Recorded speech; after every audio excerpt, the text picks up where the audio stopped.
हराम आमदन वाले को गाय के हिस्से में शामिल करना, इसके बारे में पहले से पता हो कि इसकी टोटल आमदन हराम है। टोटली इसलिए कह रहा हूं कि बाज लोग मिक्स कमा रहे होते हैं, हलाल भी हराम भी। तो उसमें तो देखा जाएगा, अगर ज्यादा हलाल है तो फिर हलाल ही हम यही समझेंगे हमें हलाल से दे रहे हैं, ज्यादा हराम है तो हम ये समझेंगे हमें हराम से दे रहे हैं। तो लेकिन अगर पता नहीं है तो फिर जायज समझा जाएगा, क्योंकि हमें बदगुमानी की इजाजत नहीं है। लेकिन अगर आपको पता चल गया भाई इस आदमी की जो सोर्स ऑफ इनकम है वो ज्यादातर ये हराम ही कमाता है, ऊपर की आमदन इसकी ज्यादा है, तो फिर आप उससे ये कहेंगे भाई आप अपने हलाल पैसों से कुर्बानी करो। अगर उसने हलाल अलग से निकाल के रखे हुए हैं वो लाके देता है तो आप उसकी बात पे यकीन कर लें। दिलों के हालात हम नहीं जानते, लेकिन जब तक वो ऐसी सराहत नहीं करता तो फिर आपके लिए उसे कुर्बानी में शरीक बनाना जायज नहीं है।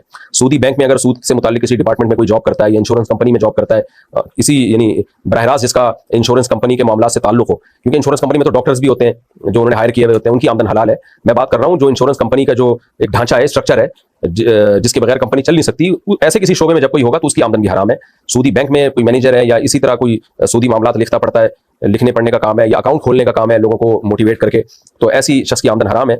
या शराब का बिजनेस है किसी का, तो हराम आमदन वाले को अगर आपने कुर्बानी के हिस्से में शरीक कर लिया तो किसी की भी कुर्बानी नहीं होगी और वो गोश्त भी सबके लिए हराम हो जाएगा, गोश्त खाना भी जायज नहीं होगा। तो इसलिए इसमें एहतियात करना जरूरी है।